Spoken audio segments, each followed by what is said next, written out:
এই আসলে অসাধারণ স্বাদ। মিষ্টি আছে? হুম। এর ভিতরে বিসি অনেক কম, এই দেখেন আপনি কামড় দেবেন বিসির ভাগ অনেক কম। আর এই দেখেন কেমন ফ্রেশ, অনেক পেয়ারা আছে গা কিন্তু তুবড়া, মানে এলোমেলো, খাইতে অন্যরকম লাগে, কিন্তু এই রে খাবেন একেবারে মানে আপেল খাচ্ছি। হুম। মিষ্টি কেমন?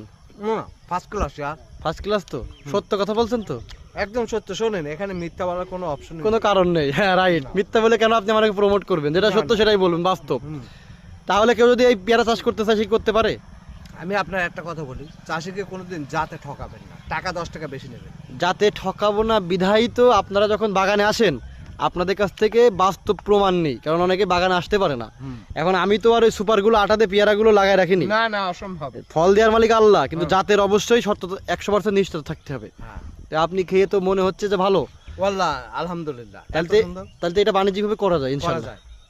আপনি যদি নেক্সটে কখনো পেয়ারা চাষ করেন তাহলে এইটা করবেন এটা আমি এক্ষুনি করবো, নেক্সট মেস নেই। ইনশাআল্লাহ। ওর সাথে সাথে ফসল। ইনশাআল্লাহ, ধন্যবাদ।